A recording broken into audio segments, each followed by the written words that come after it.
Hello, hello, hello. Okay, time to time to shill myself out to everybody, so I can try and get at least one or two people listening to me. Let's see, how do I do that? I go to that. Oh, perfect. Share. Ah, ah. Okay, let's do something over here.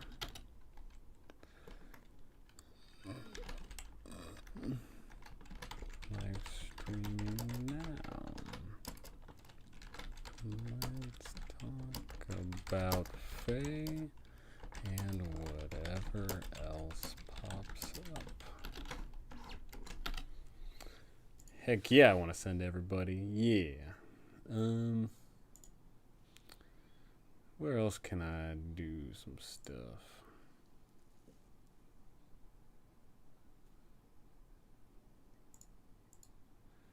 Maybe I can do something somewhere. Maybe.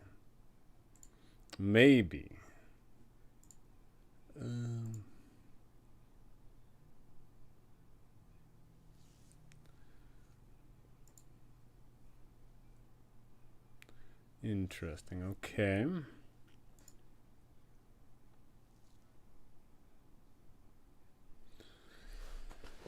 Oh, goodness. Goodness gracious. Okay. Maybe I can do it over in the Wild Beyond the Witchlight Discord.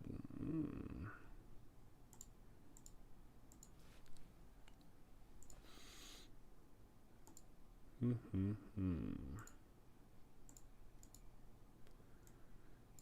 actually don't have like a self promo channel. I need to put that in there at some point. I don't want to just spam everybody. That's kind of rude. It's fairly rude.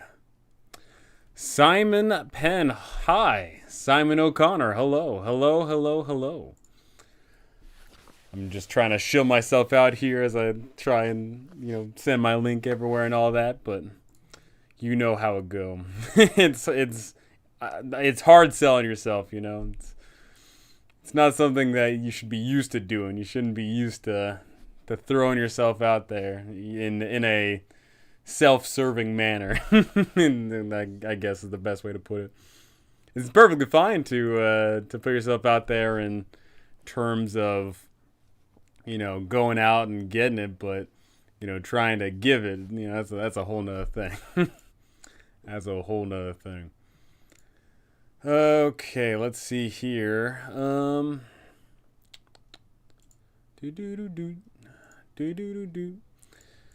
still need to figure out what I could possibly do to make OBS look cool and clean. I need to figure out how to make not just OBS, but I need to make all my videos cleaner and good lookinger. David, hola, senor. How is it hanging? Que pasa?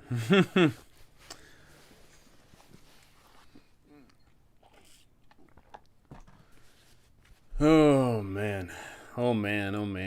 This whole Wild Beyond the Witchlight thing. We learned quite a lot here this week. We got some nice details about the adventure itself in regards of it's a level 1 to 8.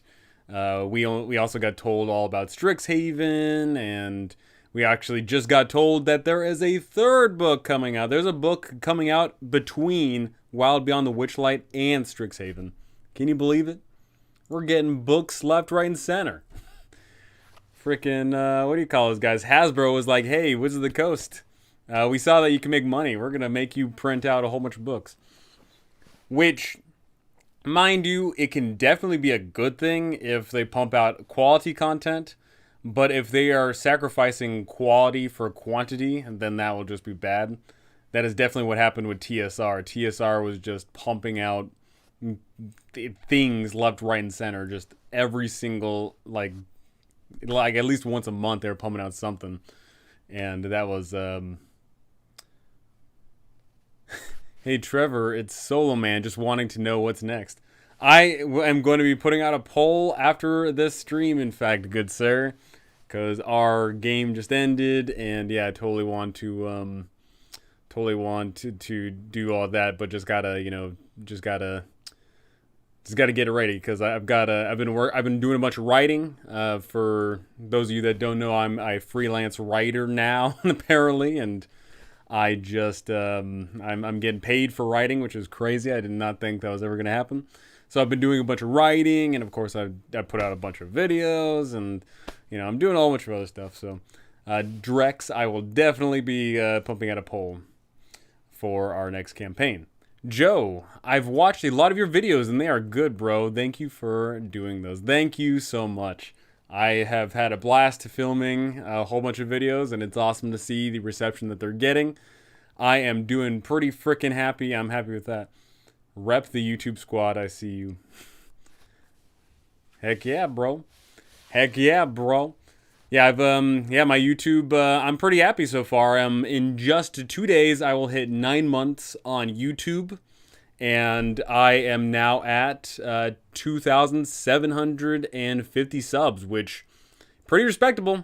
I'm pretty happy with that. I've definitely done better than most, but I will say because I'm interacting with all these other YouTubers, it does suck because one of my buddies, in fact, Steely Sam, me and him, we started at the exact same time in regards of making videos. He had started YouTube before, but actually making videos.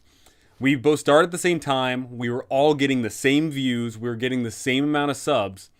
But then he said, you know what? I'm not going to make videos on the modules anymore, because me and him were both making module, guide videos. And he just said, screw all that. We're going to do, I'm going to make shorts. So he just started doing shorts. So me and him, same level. We're at this point, we're both just at 2K subs, and we're getting the same amount of views. And then he just does 2 months straight of shorts. And these shorts are coming out every day, every other day. And now, flash forward 2 months ago, here I am at 2.75K. He just hit 11,000. And mind you, he went from 10,000 subs to 11,000 subs in a day, in like 24 hours. So he is definitely, he definitely found the trick. He definitely found the way to go, and it's apparently with shorts. Apparently I gotta bump this up a little. But that's an outlier, right? I'm doing pretty good for the time that I'm on. I've definitely seen a lot of people who've been on longer and put out more content than me, which is surprising. But I'm definitely pretty happy with what I got so far. Are you going to do a guide on the Fae book? Absolutely I am. I am going to be running this like day one it comes out because I love the Fae, and just as you can look at the picture there, it's got a circus or a carnival. I love the carnival and circus, and I am going to run the bejesus out of it, and then I'm going to be pumping out videos for it because I truly think that this adventure is going to be fun. I know that a lot of people have seen that, oh, it's only levels 1 to 8. Me personally, I love that because what ends up happening is in all these modules where it's levels 1 through whatever it is, 11, 13, 15, 16, you end up seeing that the tonality change of the game is ridiculous. You basically, in the beginning, you are the scrub that can literally do nothing, and by the end of it, you are a god. I like low-level adventures because you can keep the tone relatively the same throughout the course of the adventure. Instead of it going absolutely outlandish and crazy, they can plan for the more mundane. Because, low-level adventures are just pretty easy to go over. All right, okay. Please call me Gojira Gaming. Gojira Gaming? Absolutely, Gojira Gaming. You're not the real Gojira. That's not how this works. Running TOA now, and those vids are awesome. Thank you. TOA is my most favorite module, and I don't know if that's going to change anytime soon. We'll see with this adventure. Rhyme with the Frost Maiden could not knock TOA off of the pillar for me, but we'll see if Wild Beyond the Witchlight can. I am genuinely curious. TOA, I think, is just an absolute delight, and I certainly love that people are getting into it now, because I feel like everybody is now like gravitating toward Curse of Strahd, because Curse of Strahd is just the big one, right? Like it's got the biggest community. They literally just did a re-release and calling it the revamped, because of course you're gonna call it the revamped.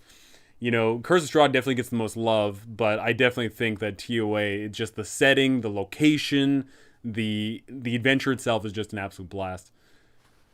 Your COS videos have been super helpful. Thank you. Yeah, COS, I definitely think that, we're just talking about COS. COS, for as much love as it gets, it's not, in my opinion, a great first-time DM experience. There is just a bunch to it. It is a sandbox. You're dumping your players into a world, and they could go completely out of bounds in regards of their level scale. Your players could be level 3, and then they show up to an area where you're supposed to be like level 5, level 7, And I definitely think that for newer DMs, COS is, it could be daunting.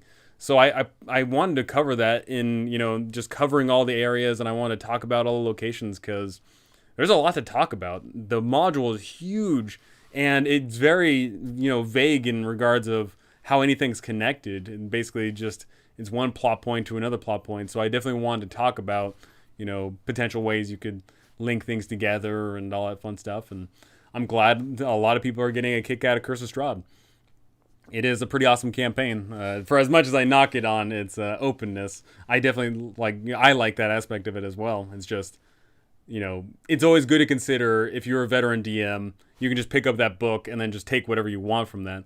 But if you're a newer DM, going off the rails of what the text says is definitely a harder, take, Zadia, did you see we're getting another book in between? Yes, my poor bank account. Absolutely.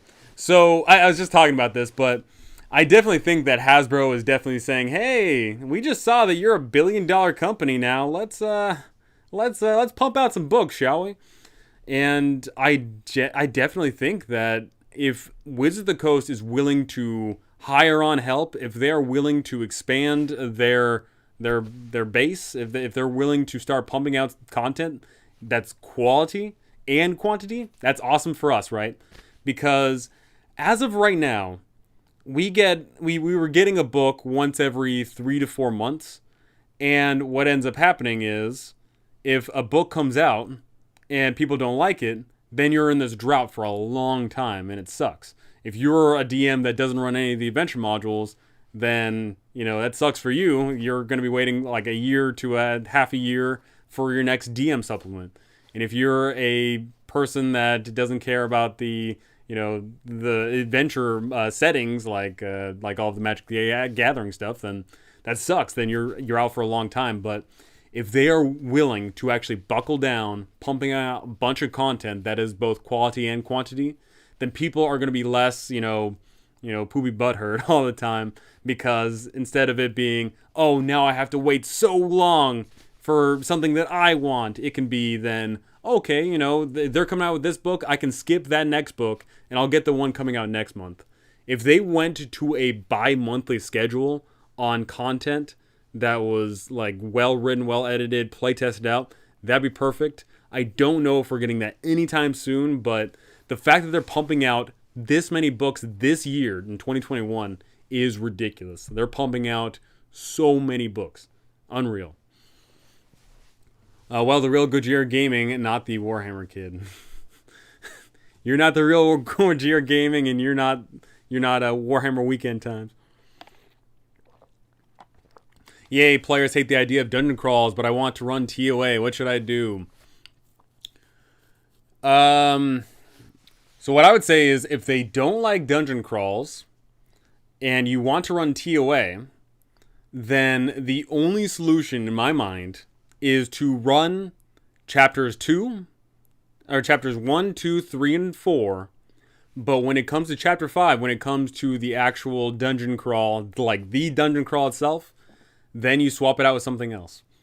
And I think actually a very good supplement for that, if you wanted to shake up the final the dungeon crawl, is to look at the Adventurers Guild supplements for Tomb of Annihilation. those go into high level content. Those go into dealing with Dendar, and they deal with, really awesome stuff. And yeah, it is unfortunate, of course, if you have players that don't like dungeon crawls and you want to run a dungeon crawl. Obviously, you're at odds there. But there is definitely some really awesome content you could throw in to, still round out the experience and have a fun time. Although I will say, if your players aren't, that's just one of those unfortunate things. If you have players that want something else and you want to play something else, then, as much as you want to push for something, they might be willing to, push back, and it may come to the point where you have to run for different people if they're not willing to play in the game that you want to run.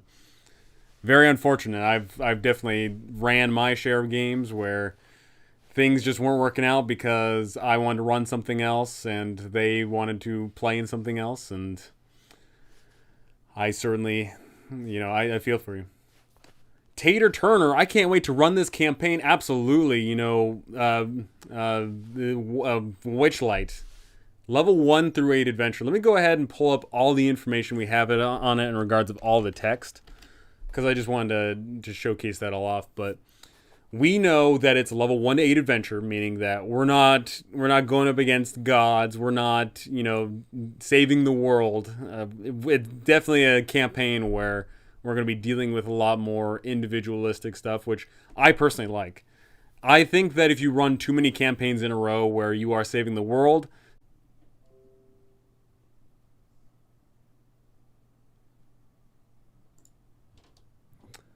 what the heck? Hello? Is this thing working? I just got a message that said OBS disconnected. What the frick? Stream health says it's fine.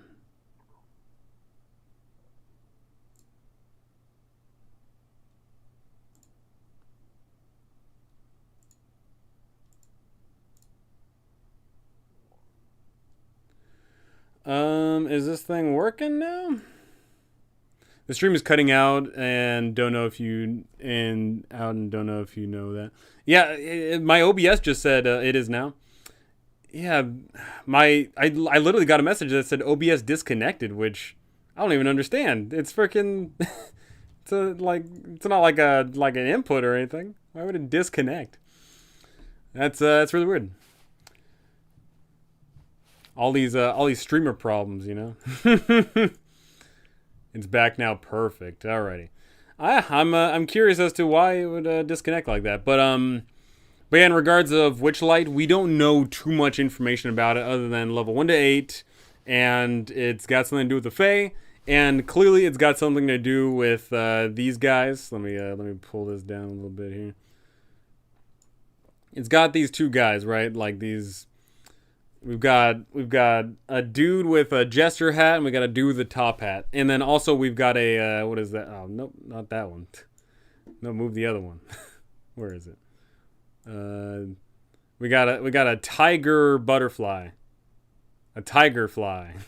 I don't know, but we got a tiger butterfly, and that's pretty much all we know about the module so far. But the thing is I'm looking forward to it, whatever the case may be, because Faye is awesome, and we want some Faye, and I love low level content. I know a lot of people are clamoring for high level content, but I don't want high level content.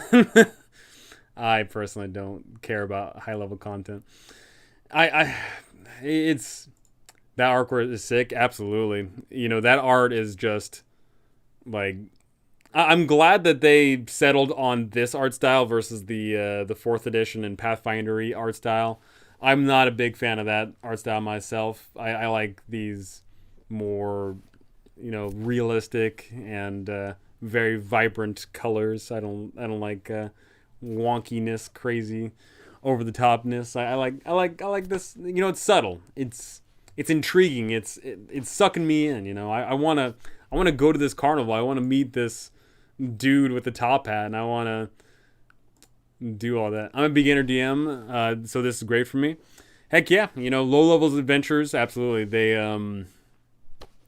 definitely catered to newer DMs, and I mean, I think lower level adventures cater to both, right? In regards of, if you have a low level adventure, it's much easier to manage as a newer DM, and then as a low level adventure, it can be really fun to tweak and adjust as a experienced DM. Lower IV settings. You know, I never got into the whole EV and IV training and breeding myself there. All I know is that it's long, tedious process. That's all I know. That is all I know about it.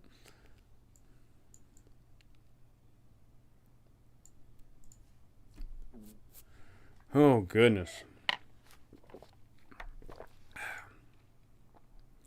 Yeah, I need to. I'm actually. So, in fact, I'll actually. For those of you that aren't in there already, which I suspect probably anybody that's actually watching this would be a part of this, but I'll go ahead and throw a link into the chat there for the Wild Beyond the Witchlight Discord server, which is now over 200 DMs that are going to be running this thing, myself included, and I am in fact a mod of this server. So let me go ahead and get a link here. Edit link. And boom, boom, boom. What level I meant? Yeah, I mean, I know a lot of people, and I do mean a lot of people, rag on level 1. A lot of people say level 1 adventures are lame. A lot of level 1 adventures are stupid. It's swingy. It's this and that. I personally love level 1 adventures because I think the biggest problem that a lot of people have when running level 1 adventures for people is they don't give them the capabilities of actually tackling foes. And what I mean by that is they typically send them up against goblins or something. And it's like, okay, well, 3 goblins could theoretically wipe out, 4 level 1 adventures because the goblins have a high AC and they, in a single hit, can knock someone out. And usually you're fighting a 25 by 25, grid area, and they can just run wherever the frick they want.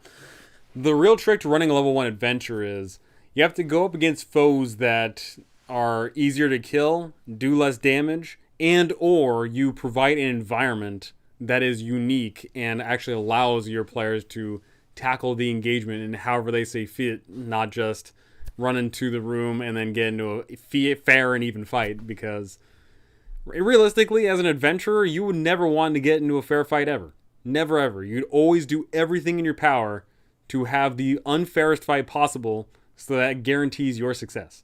That's just the nature of warfare. I had a player almost one-shot Strahd, LOL, level 8, Battlemaster, 2-level War Cleric, 2 Paladin. That is a clown fiesta of a build right there. So with Battlemaster, Cleric, Paladin, that's basically telling me that it's obviously a crit fisher build. And what it's going for is that one crit that is going to just pour in a smite and pour in the extra damage and just absolutely plow into someone there, because at level 8, I believe a battle mat. I imagine with Battlemaster you're probably just pumping dice behind it as well in regards of trying to do the disarm or the shove or whatever the case may be.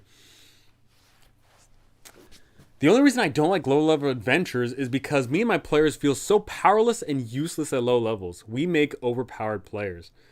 So that is a thing, right? So if you like high fantasy, super-duper epic, demigod adventures and stuff, then yeah, absolutely, you need to play higher level stuff. But me personally, I like lower fantasy. I like people that are weak, because if you are weak and you beat something that's strong, then you're awesome.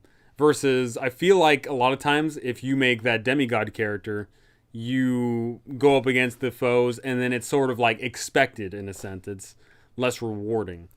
But of course, it always depends on the situation. It depends on the players you have. It depends on, a bunch of things. And I love lower fantasy. I love lower levels.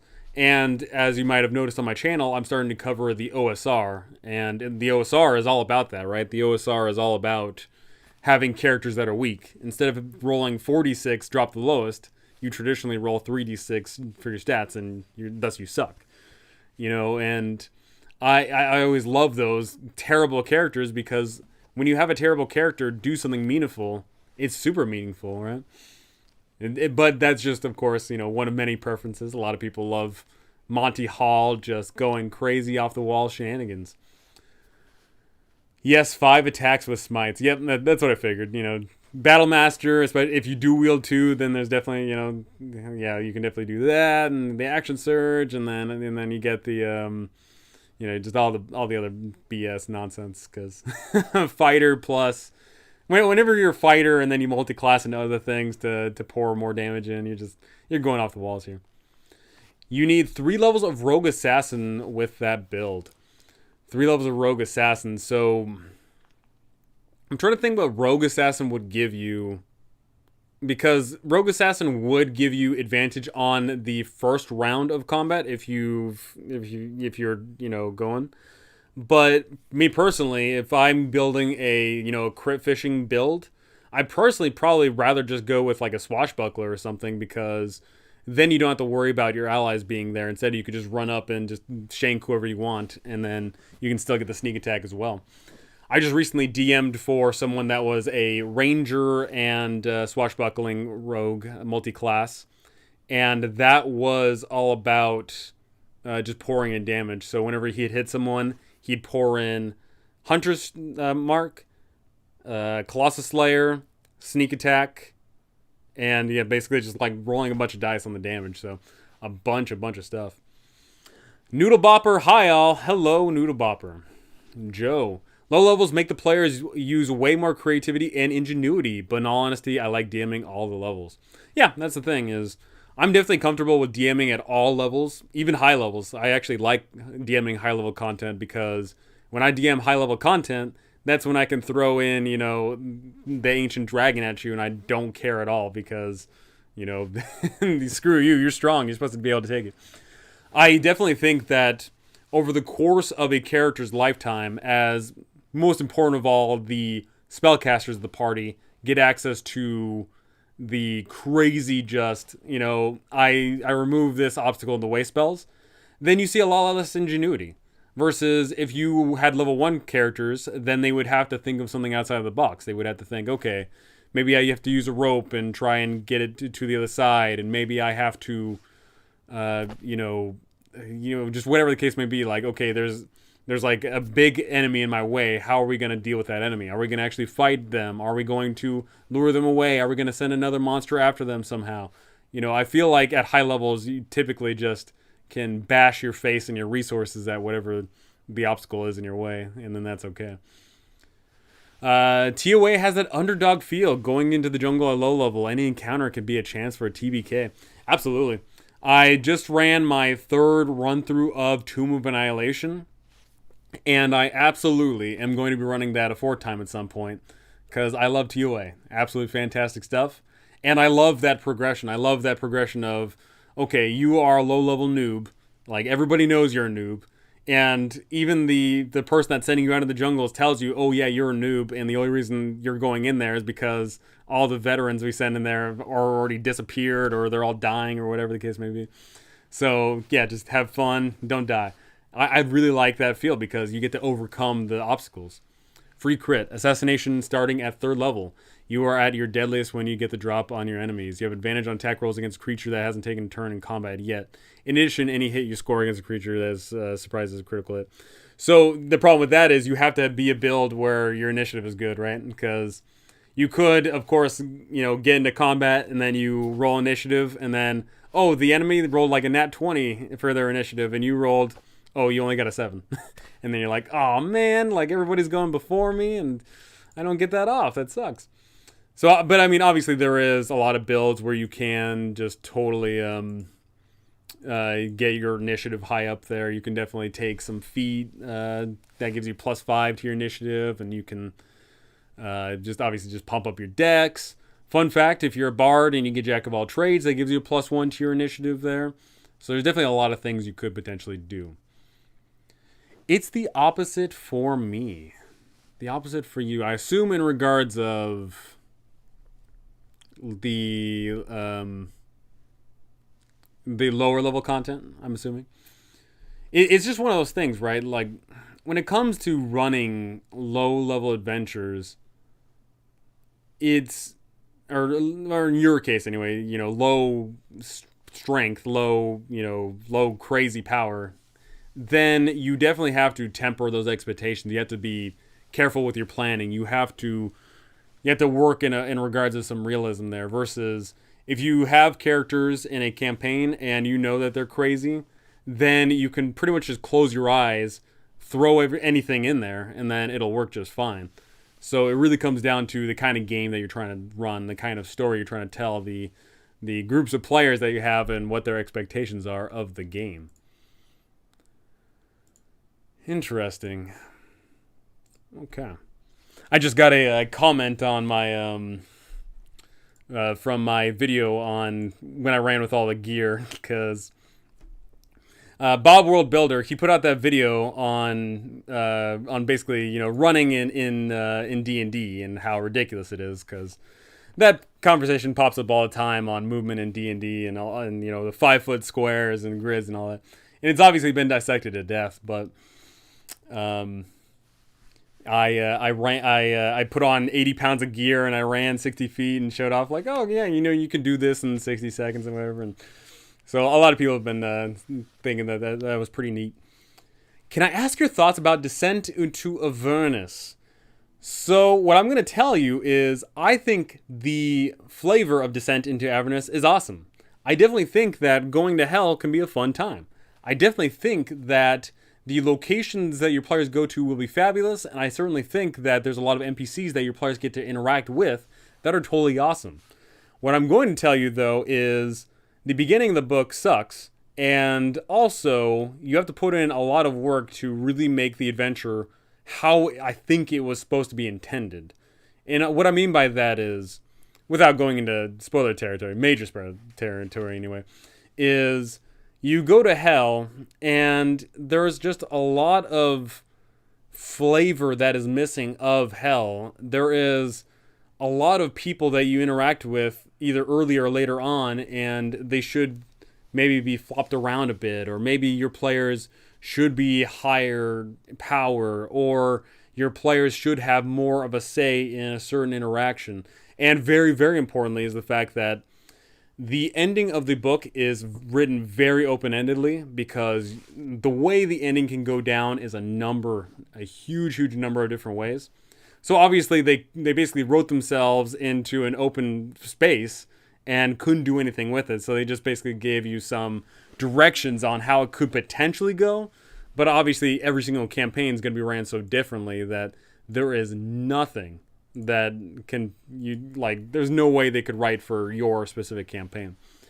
So what I think about Descent into Avernus is I think it's awesome, but I'm going to tell you it's definitely going to require a lot of work. I'm going to be putting out a video in a few days, I think, on my rankings of all the 5e modules. And I don't want to spoil anything in regards of all the rankings or whatever. But sadly, Descent into Avernus, it's funny. So the module itself is called Baldur's Gate Descent into Avernus. If they had removed the Baldur's Gate portion and just called it Descent into Avernus, I think they could have crafted a much better adventure. What we all in the community suspect is they purposely tacked on the Baldur's Gate portion of the adventure purely because of, one, nostalgia, and two, the video game, both the previous video games and the Baldur's Gate 3 that's coming out semi-recently. Or that came out semi-recently, and it's like in beta or open beta or whatever.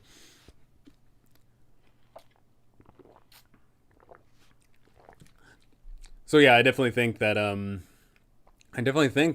Descent into Avernus can be a fun time. You just gotta. It's gonna require a hell of a lot of work. Oh. Oh, oh me, oh me, oh my. Same. What are your thoughts on Storm King's Thunder? So Storm King's Thunder is a bit of a unique one. So I'm going to quote my own self here for that video that's coming out. Storm King's Thunder is not a sandbox adventure. It's a beach adventure. And what I mean by that is, in a sandbox adventure, you usually have a certain, small area that you get to play around in. In Storm King's Thunder, it is a desert. There's just sand everywhere in every which direction. And your players can go wherever the frick they want. I think what Storm King's Thunder does well is the fact that it offers a wide variety of subjects to approach. It offers a wide variety in content. There is a lot of fun interplay between all of the giants that you get to interact with. You can choose to be combative, and you could choose to be role play, and you could choose to be, whatever the case may be. Or you could just choose to ignore them entirely, right? And I think its strengths are the fact that it's just got this massive, awesome variety. But its weakness is, from every single account of every person I've ever talked to about running that adventure, my own adventures included, everyone likes the adventure not because of the adventure itself. It's Storm King's Thunder. It's supposed to be about giants. And yet I think that the majority of people agree that the giant portion of it, dealing with the giants, isn't the most fun part of the adventure.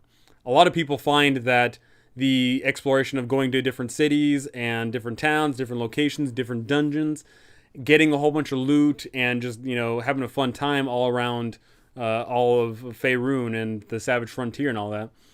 I think that is definitely the part that shines.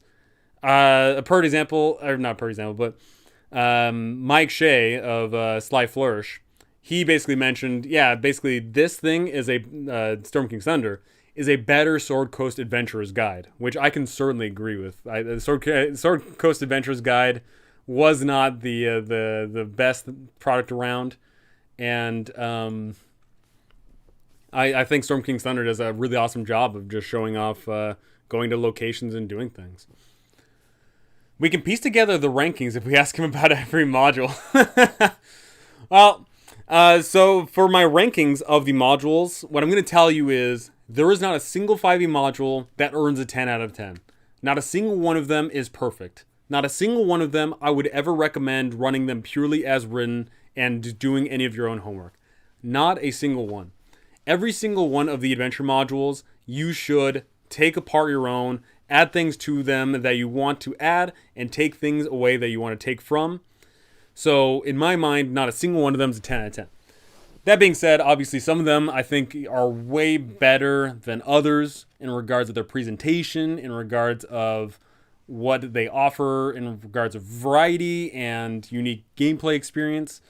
There are some that shine more than others, and that video will be coming out relatively soon. I think maybe 3 days, I think 3 days, probably. Sounds about right.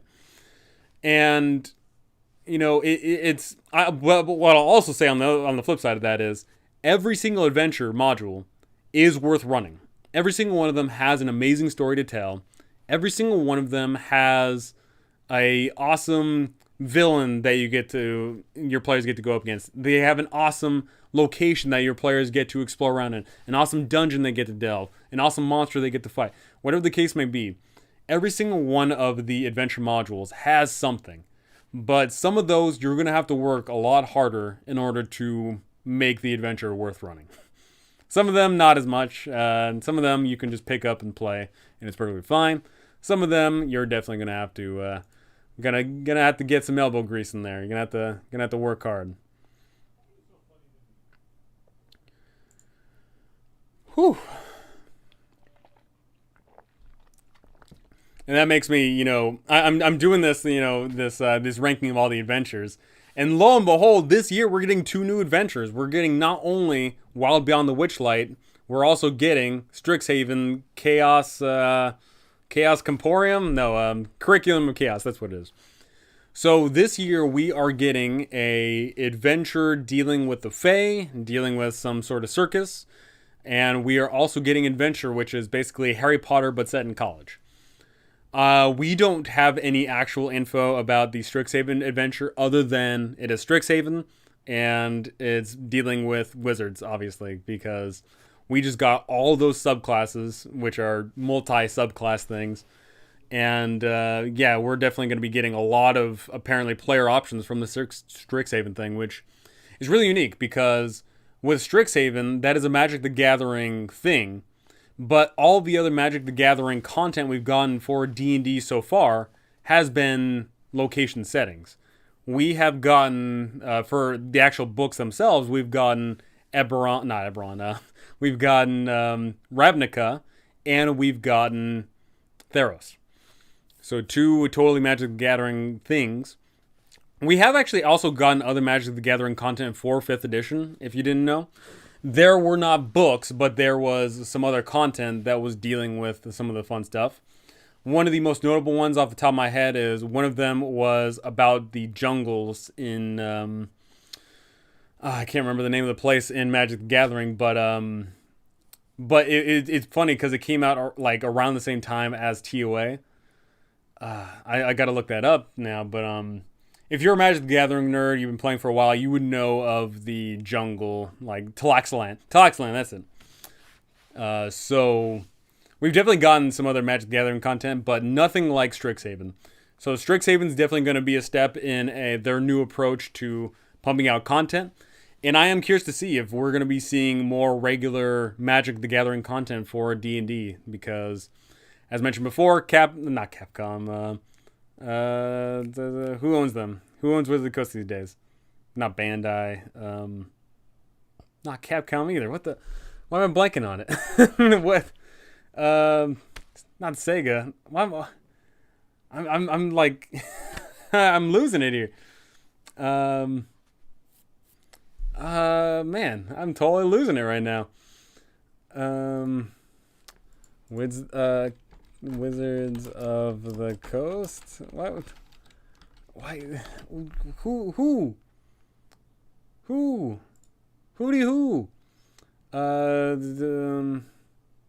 Hasbro. That's it.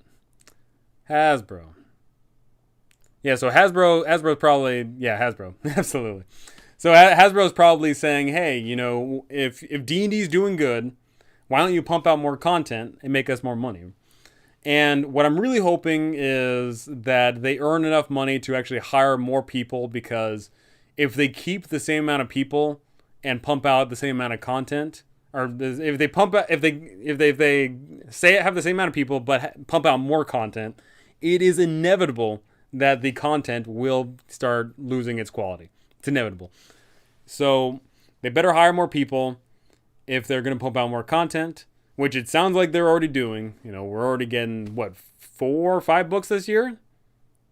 4 books?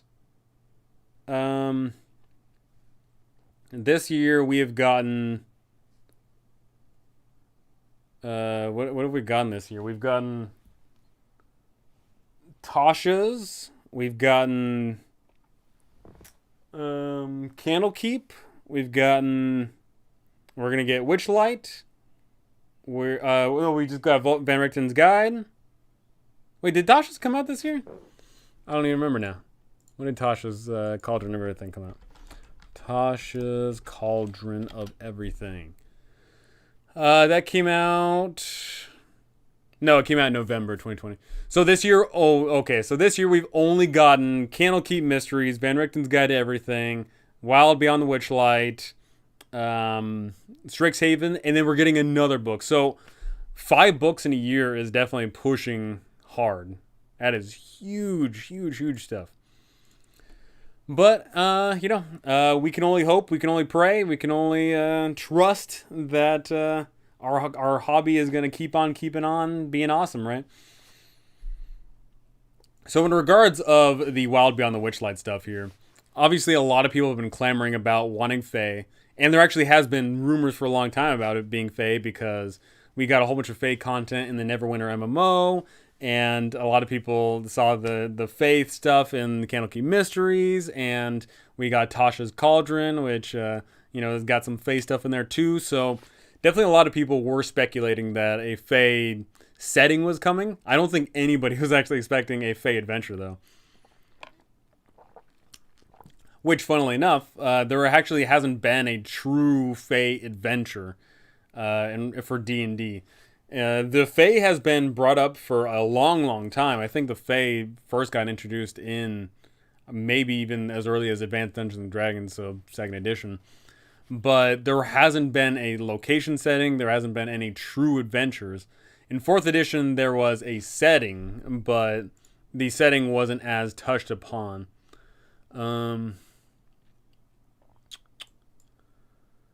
Oh, interesting. Someone was like, "Oh, hey, how do I start YouTube?" Here's the trick: if you want to start making YouTube videos, just do it. Just pump out videos. Doesn't matter. Doesn't matter how much they suck. Just pump out videos. You'll eventually you pump out the video. You look at yourself. You realize, oh man, that sucked, and you'll do better next time. And eventually, you'll pump out so many videos and realize how much you suck that you do better. I played a fake character that died last night. Oh no. A fake character, like a Hexblood, or I assume it's or maybe even a monster. We'll get it. You don't like it. Okay. Oh goodness. Yeah, there's a lot. I've seen a lot of. Unfortunately, I see a lot of the community stuff. I definitely see a lot of people that are hype, and unfortunately, I'm seeing a lot of people that are riding the hate bandwagon. I see a lot of people that are, just terrible and terribly mean and just totally non-cooperative. I've been seeing a lot of people, going on about, oh, and they're ruining my D&D. Oh, look at this Strixhaven. It's OP. Oh, a Fae adventure only level 1 to 8. I wanted a whole setting. I wanted adventure between 1 to 20. And I see a lot of negativity, and just that negativity is just not healthy at all. Like, people, you catch more flies with honey. Instead of saying, oh, hey, I hate this stuff, how about you say, hey, this is good, but what if we also had this? Just honey your words is all I'm saying. He was an elf, but that was all we had. Ladrin. Ooh, cool stuff. I want to play a pixie barbarian. My buddy, when he was playing, God, I can't remember if this was 4th or 5th edition. He played a pixie barbarian. I can't for the life of me remember if this was 3rd or 4th edition though. There's always a bunch of guys boo-hooing. Yeah, I mean that's the issue, right? Is there's always people that are always boo-hooing, and unfortunately, what we end up seeing is the people that like stuff aren't vocal about it, right? A lot of people that like it say, "Okay, that's cool. Yeah, I like it," but they don't post that online. They don't, flock to whatever the case may be. But the people that are negative, they flock to the streets and cry out, "Oh, how dare they? How dare they add drow that aren't evil? Oh, how dare they, add a Fae adventure that's not levels 1 through 20? How dare they add a Magic the Gathering adventure? This is nonsense, It's just like, alrighty, we get it. You're no fun. We get it. But, it's just one of those things, hopefully all those negative voices get drowned out by all the positive ones. Hopefully everyone, that is happy about whatever's coming, hopefully they step out and say, hey, this is awesome. This is what I like to see. This is great. And hopefully we all hold hands and sing Kumbaya. I'm definitely going to try and, spearhead the whole Wild Beyond the Witchlight thing. I definitely want to be the one to cover it because, as far as I can tell, I'm the only person in the D&D scape that actually runs all of these adventures and makes videos on them, as far as I can tell.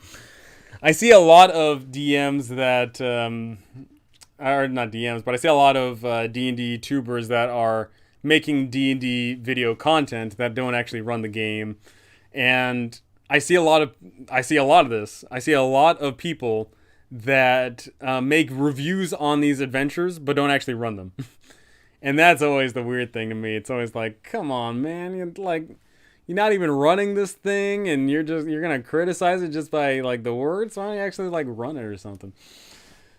You know, I like.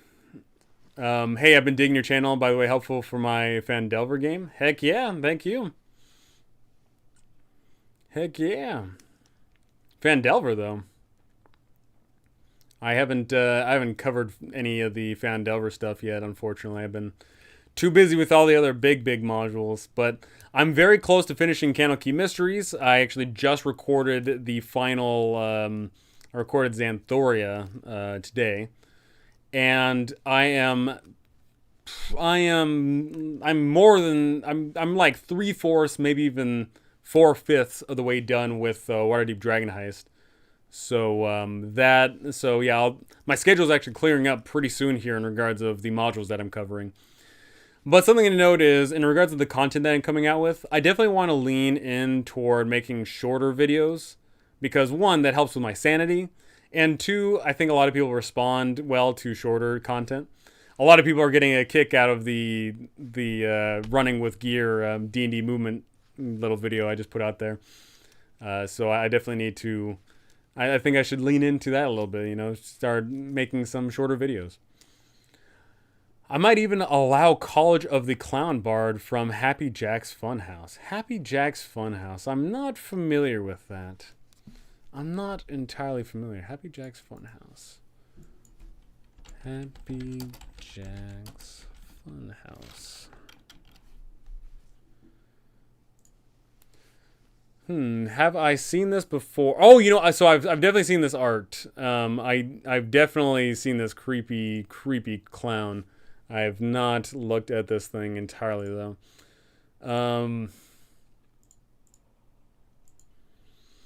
So you know, I did.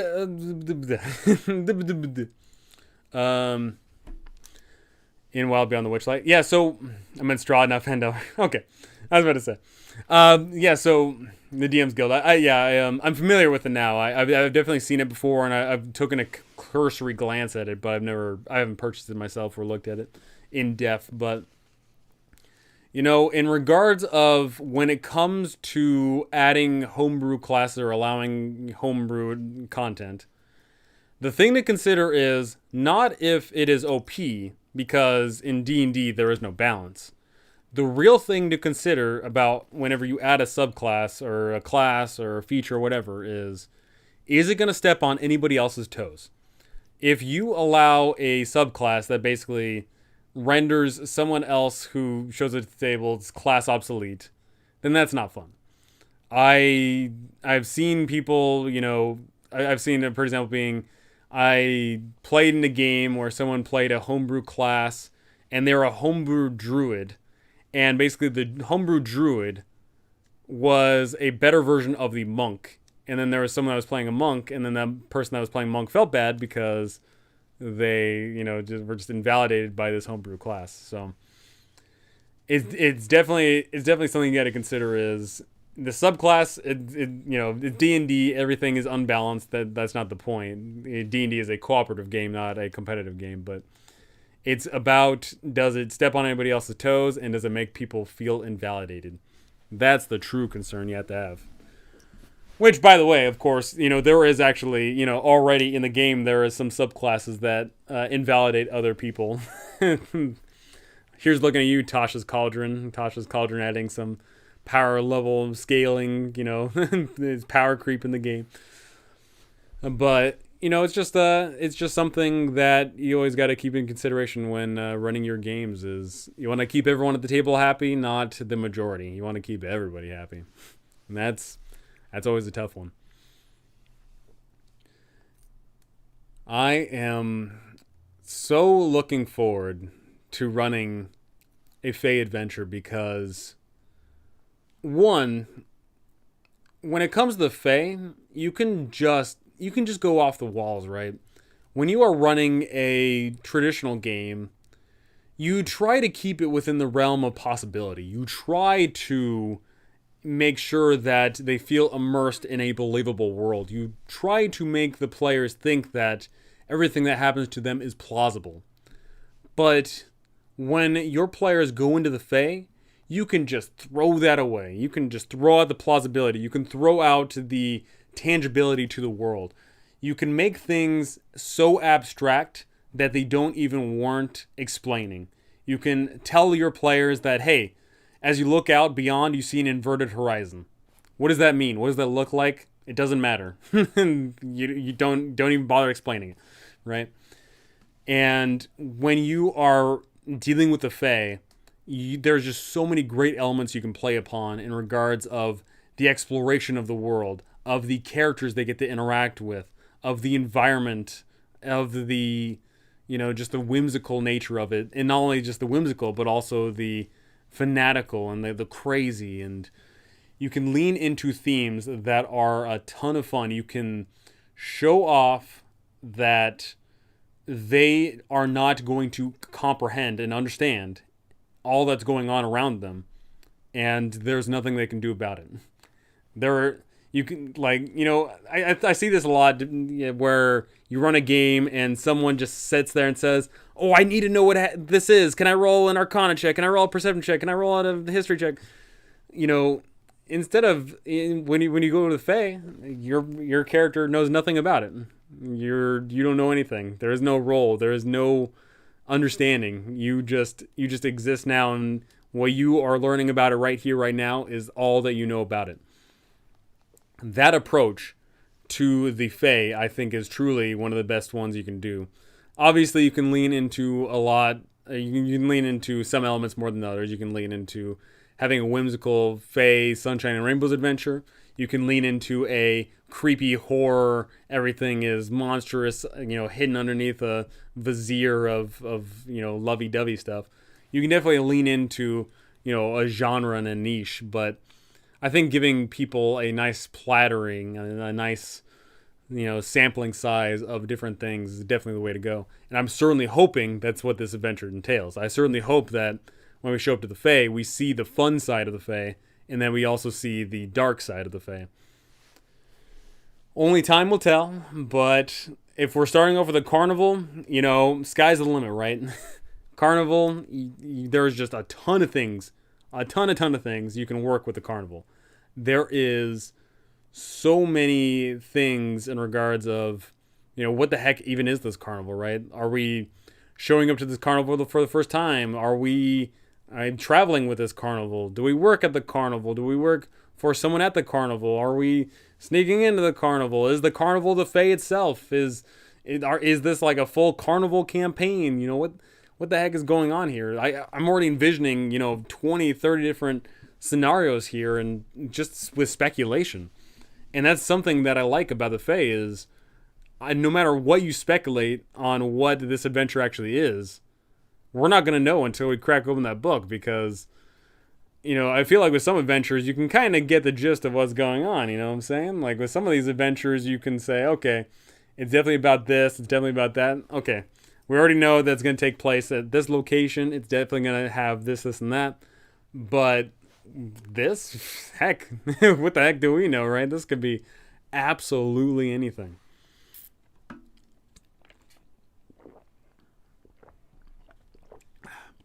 A good excuse to play a Pan's Labyrinth style satyr. So you can have the eyes on your hands and stuff. Oh, that'd be creepy. That would definitely be creepy. Yeah, I talked to Twisted Tentacle Inn. We did a little podcast on the Fae.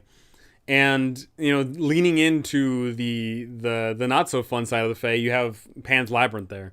That was a really awesome showcasing of how you can have a Fae environment that is close to tangible, it's close to explainable, but at the same time, it's just gnarly, it's creepy, it's weird, I really like that aspect, and I'm certainly hoping that we get that from this, right? I'm certainly hoping that we get an awesome, experience of seeing things that we normally don't see, of showing off what normally is not shown off, of dealing with themes that aren't addressed in a traditional D&D. And What in the world?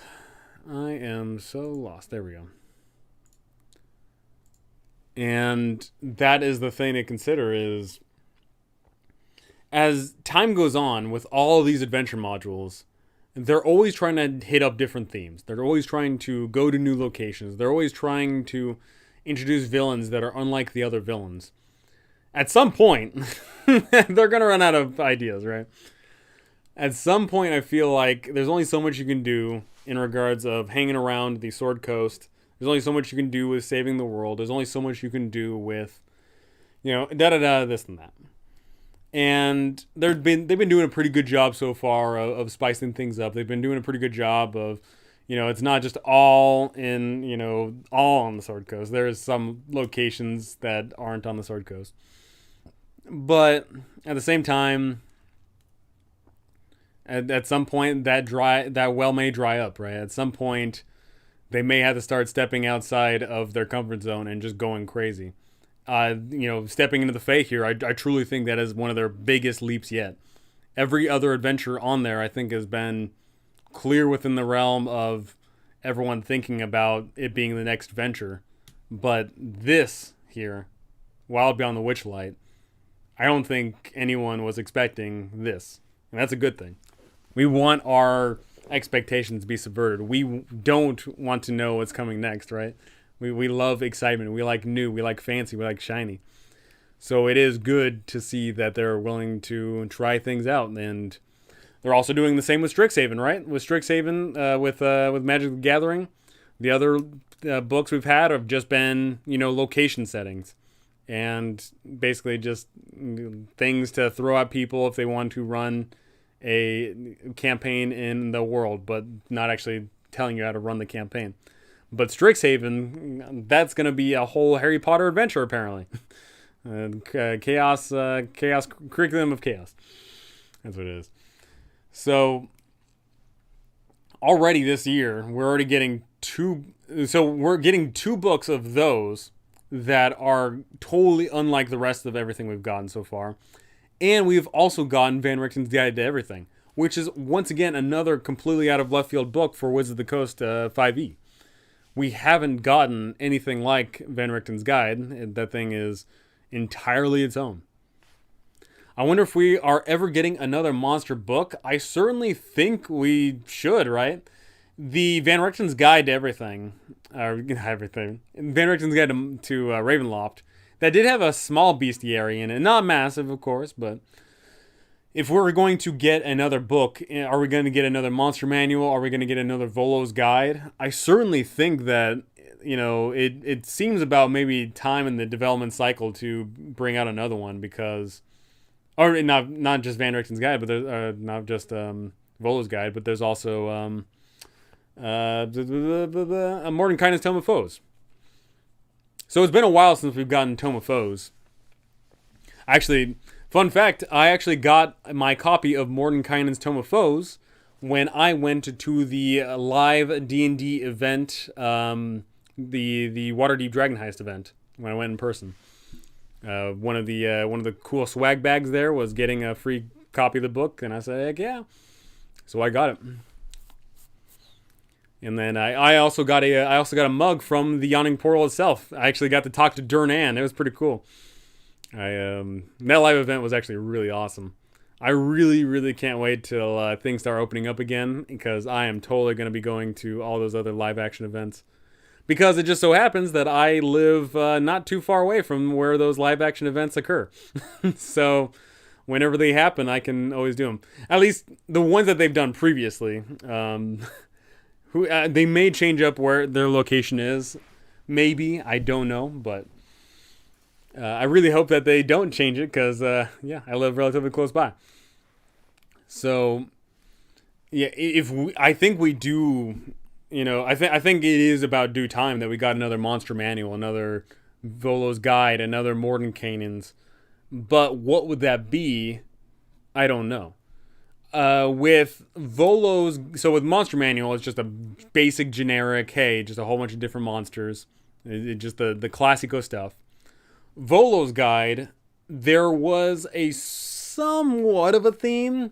There was a bit more in regards of aberrations, and also, very importantly, there was a whole bunch of cool humanoid stat blocks, which was really fun.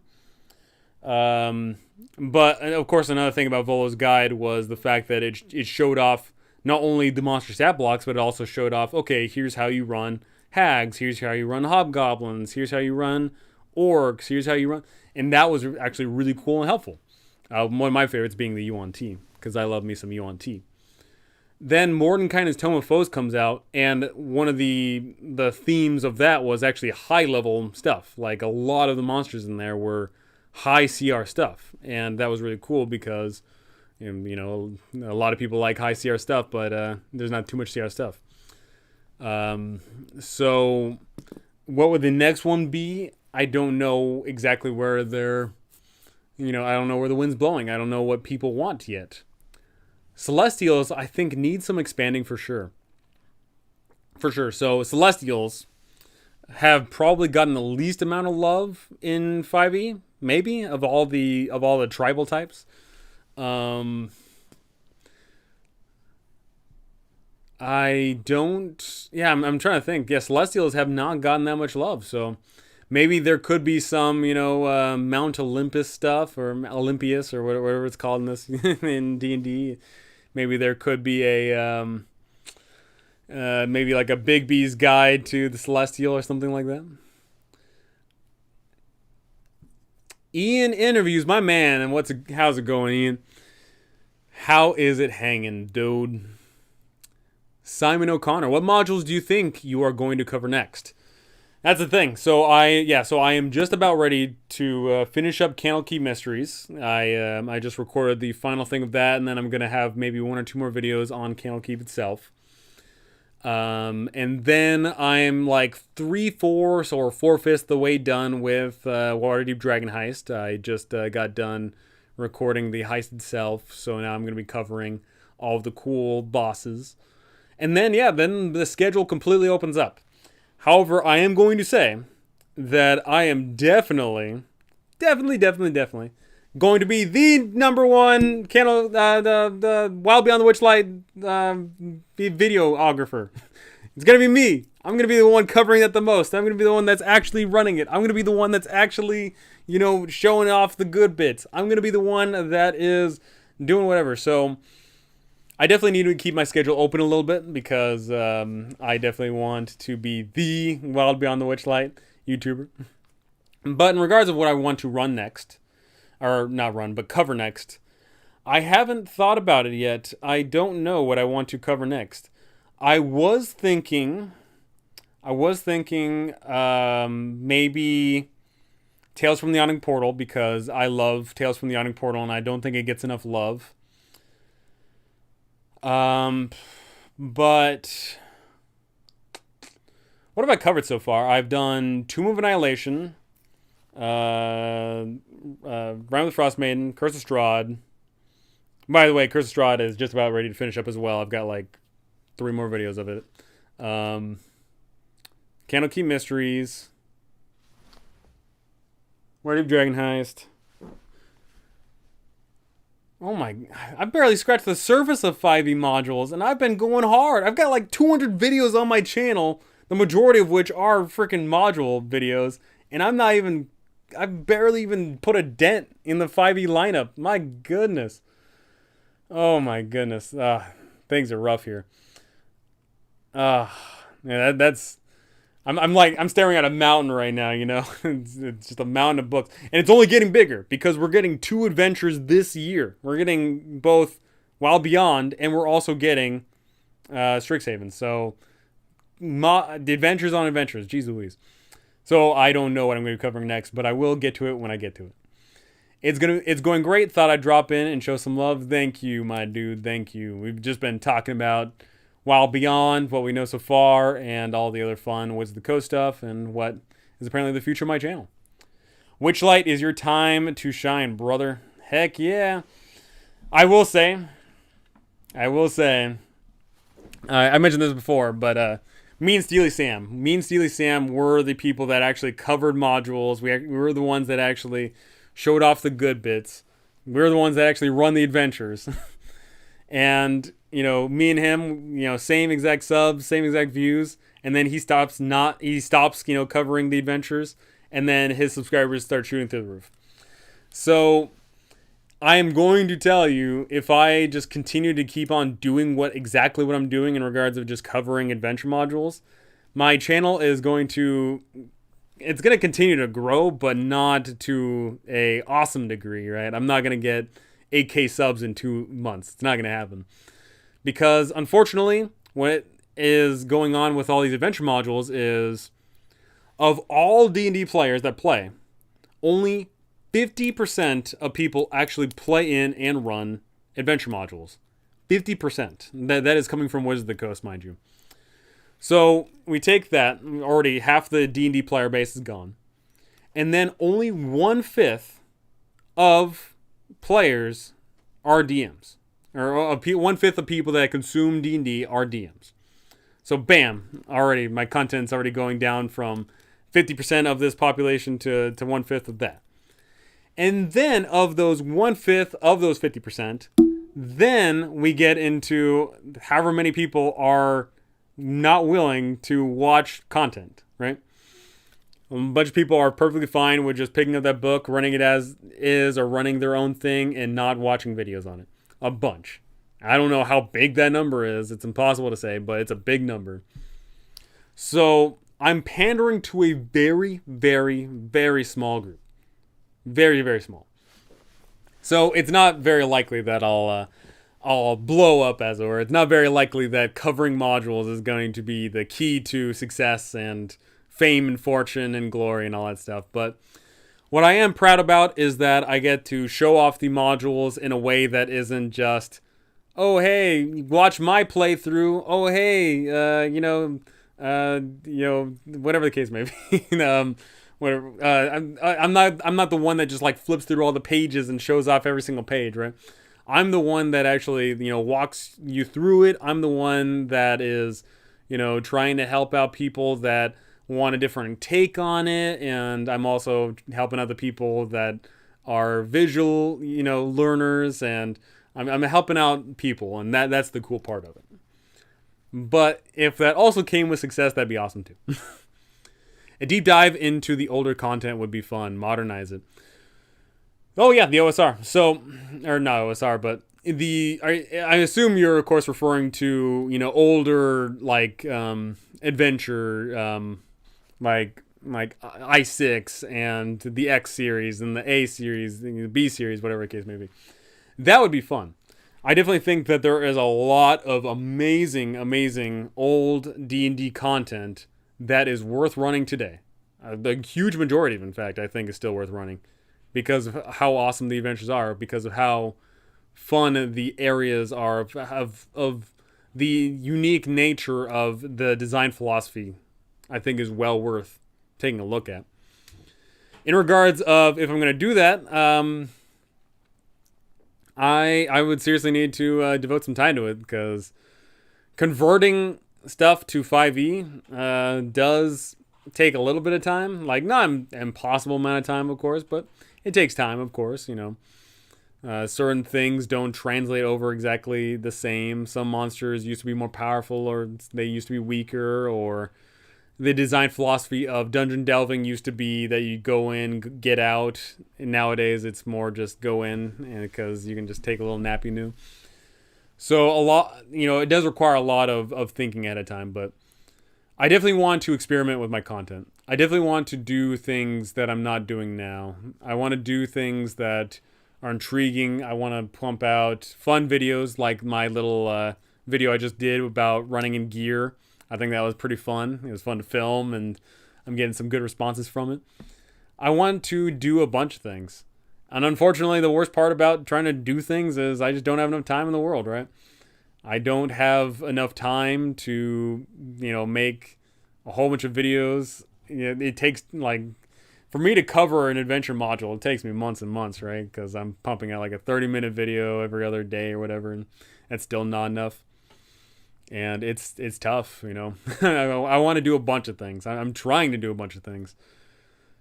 My real trick is I just need that Saudi prince. I just need that European, royalty. I need that robber baron's son, daughter, whatever.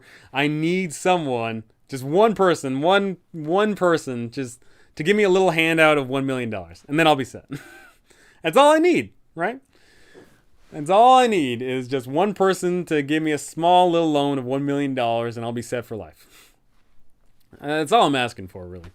That's not that much to ask for, right? Because if I had money, I would invest it wisely, first off. I wouldn't be stupid if I would actually invest the money wisely. But secondly, I would hire editors. And I could just be the one that records it, and then editors do it. And that gives me more time to actually focus on, creating more content. I'd have people that make my own thumbnails. I'd have people that do a whole bunch of stuff for me. And that would be totally awesome. But as of right now, we're poor. We're poor. I'm trying to convert Red Hand of Doom. So Red Hand of Doom, is a perfect example of that, right? So as mentioned before, you can pick up any adventure module from any of the old stuff, whether it be 1st, 2nd, 3rd, 4th edition. You could pick that up and run it for 5th edition. You could easily say, okay, if it says in this adventure that there's 6 goblins here, then I'm just going to put 6 goblins there in 5e. No problem. You could say that, okay, there is a adult red dragon there. Okay, well, maybe, adult dragons were a little bit different, so maybe I'll, change it up a bit for the 5e. Okay, that's cool. But the real consideration with converting older modules is the tempo of the game, of the understanding of the game.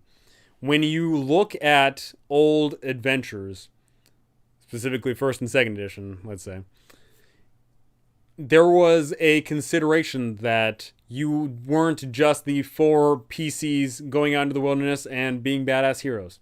No. You were 4 adventurers plus anywhere between 3 to 5, or maybe, I guess, 2 to 7 retainers each. And then maybe a few hirelings, henchmen, retainers, mercenaries. And then also you would go out into the dungeon and then come back out, and then you would also go and adventure on your own. And you didn't need a big elaborate adventure. You didn't need this crazy, world-ending, world-shattering, device. It was more people went out to adventure because they wanted to adventure. I feel like nowadays we get a lot of this idea of people don't go out to adventure because they want to adventure. We get a lot of people go out to adventure because they need to be roped into it somehow, which automatically changes the tone of the game, right? Instead of it being, I go out to the dungeon because I want to get rich, a lot of people say, okay, I don't care about getting rich. There needs to be something worthwhile for it, right? There needs to be, someone from my sister got kidnapped from the town, or, the prince is being held hostage and we can get favor with the king. I feel like there's a lost art of adventuring just for adventuring's sake, which it really comes down to the individual group you have, of course. Of course, still people run it like that today. But from my own experiences and from what I see all over the interwebs, I think that is the case for a lot of people. A lot of people don't run adventures where they just go out into the wilderness just because. They go out into the wilderness because they have an exact quest in mind, an exact goal in mind, and a reason to go, a personal connection. And so when you convert a module like Red Hand of Doom, you definitely have to change up the tonality of it for 5e, and it definitely requires that buy-in from the players. And some people may not be used to that type of buy-in. Some people just may not be. What about 9 goblins? How about no? You're not Gojira Gaming, Drex, aka Cardi. You're not.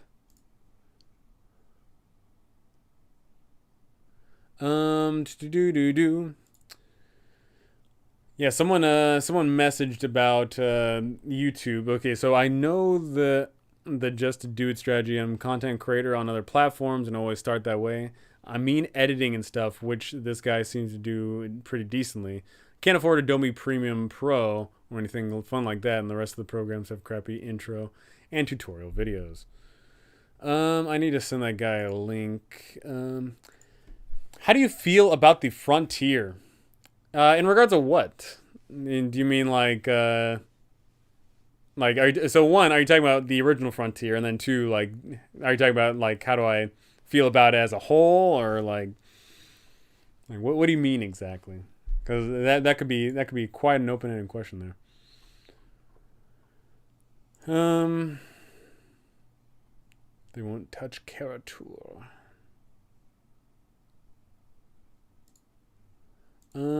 Yeah, I need to grab a what is it? What is it? I can't remember. DaVinci Resolve. Okay. Hit the mic. Screw you.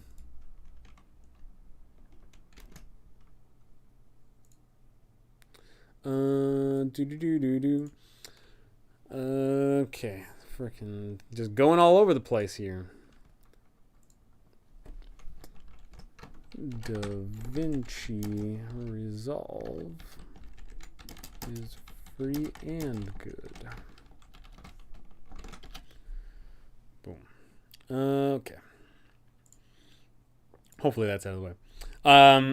Of course, the original, the main game, the game. So like, but what do you mean by like how do I feel about it? Like, are you talking about like the overall experience, or like how like my homebrew like changed up everything, or like what do you mean exactly? Because there's definitely, I'll tell you what, I definitely have a lot of things I could say about the Frontier. I've got quite a lot. For those of you that don't know, the Frontier was a West Marches game that I ran. This was a big West Marches game, mind you. This was me as the DM, and I think at the peak we had 34, 35 people signed up for it at any given time in the Roll20 game there. And I would just basically say, hey, I'm going to run a game on Tuesday at 4 o'clock. Who wants to play? And then a whole bunch of people sign up, and we'd run a game. And I did that over and over. And when you know it, I ran 82 sessions of that whole crazy West Marches campaign. Freaking ridiculous. Whole bunch of stuff. Whole bunch.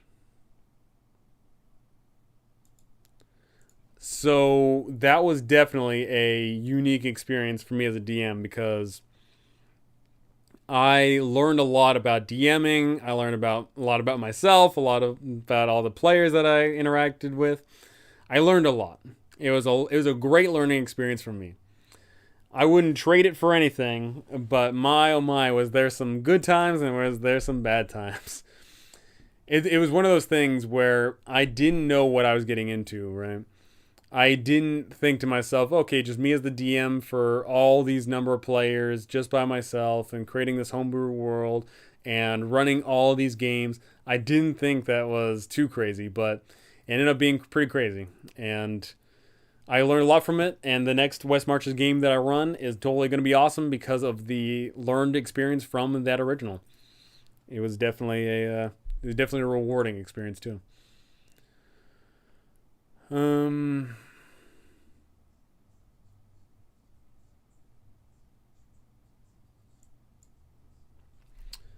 But yeah, the Frontier, it was definitely, I don't know, the Frontier was just definitely, I don't know how to say it. It was an experience. That's one of the better ways to put it. It was a very unique experience.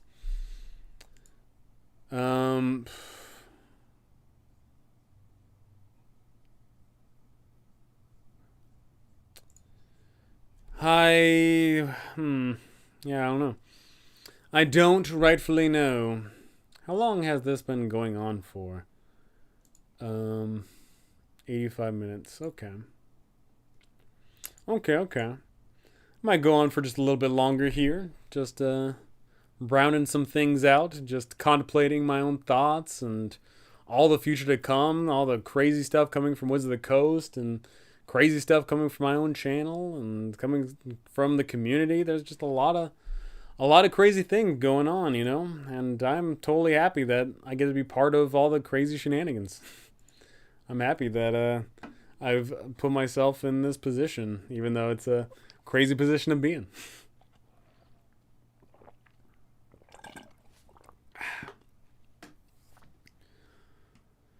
Oh, goodness gracious.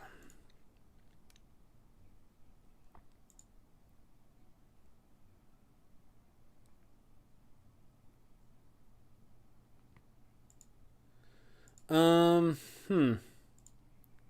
I'm starting to make my homebrew world. I have no clue where to start. What I would recommend is the town comes first. And what I mean by that is don't think about the world and then think about how it's inhabited. Think about the habitation and think about why the world is inhabited that way. Start off with the starting town. Start off with the village or the city or whatever the case may be. And then work from there. Basically, why is the city where it is? If you drop a map and then you plunk a city right there, why is it right there, right? Why is this city here? What are these people doing? What do they do? You know, how have they been shaped by the world surrounding them? And then that's when you start to expand all around, right? You answer a few questions and then you eventually go to the okay, how do they influence the world around them, or how does the world influence them?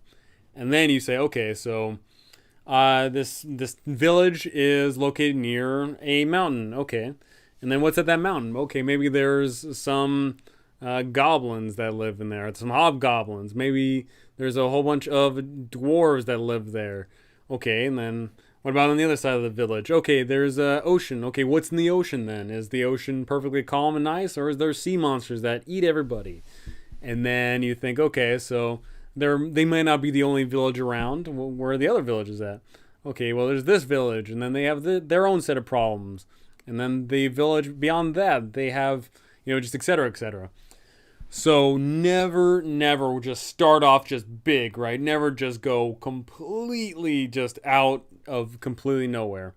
Start off real simple. Start off with the things your players would immediately know. Start off with the things that if you were to run a campaign right this second and your players asked, okay, so where do we start?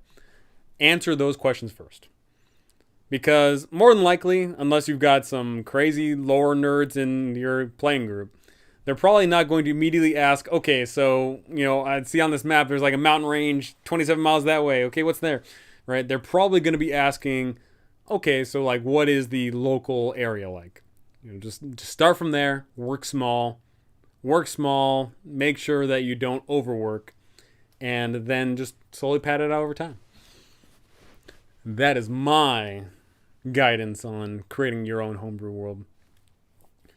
I've definitely created my own homebrew worlds, and I've definitely approached it a number of different ways. I've definitely approached it in the whole, okay, I made a map. Okay, then now I'm going to start like inhabiting it. Or I just did I've got this, little region here, and then let me go ahead and what's beyond that? And then what's beyond that? Who's in here? What are they doing? How is this, local population interacting with this other local population? Why is the world the way it is? What are the gods getting up to? Is there any gods? Okay, what about magic? Do people like magic? Magic scary? Do people shun magic? Do people kill people that are magical? What's the inhabitants of the world? Is it just humans and then there's a few elves and dwarves around? Or is it just this absolute cosmopolitan, it doesn't matter what species, lineage, the ancestry, race, whatever the case may be, like, are they all accepted and everything's honky-dory? Those questions, they'll slowly begin to shape your world. Just answer it one at a time.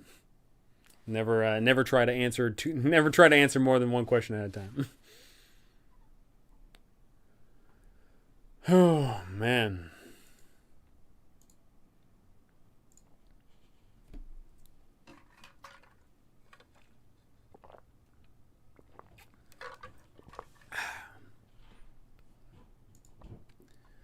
Yeah, I'm. And also, what I'll say is, for creating your own homebrew world,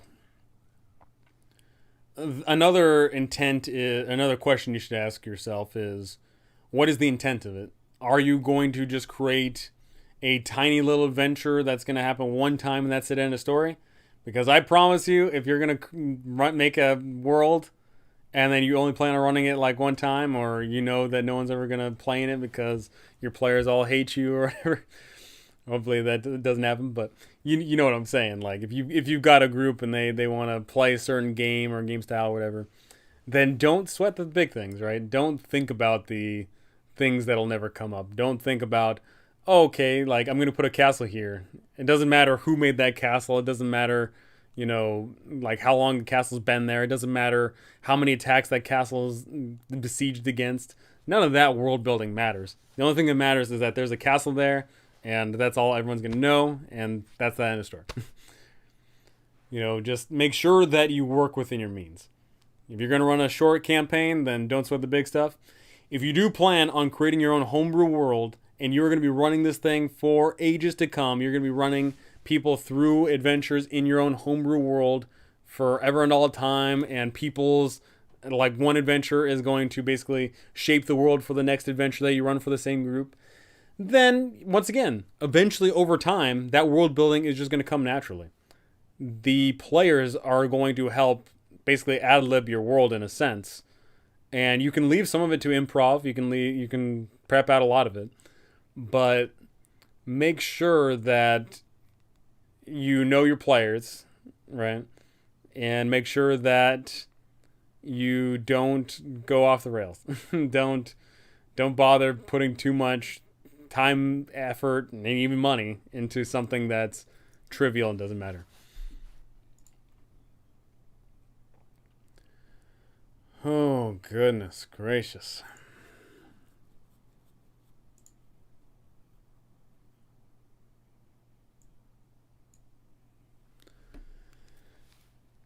Oh, boy. Oh, boy. And another trick is you gotta put on a voice. You gotta sound like Mickey Mouse. Oh. I've gotten some people saying, "Hey, you should do like something about voices," and I'm like, I already did a video on voices in D&D games, but obviously it didn't do too well because a lot of my content doesn't do well. But I think when it comes to voices in our D&D games, just don't care about what people think about it. Just throw on a voice and see if people enjoy it or not. Well. Just go, just do it. Just flip on a switch, just throw on your acting hat and just have at it. Just go. I think I'm more fortunate in the sense that I can definitely do some voices that some people just can't do, but I'm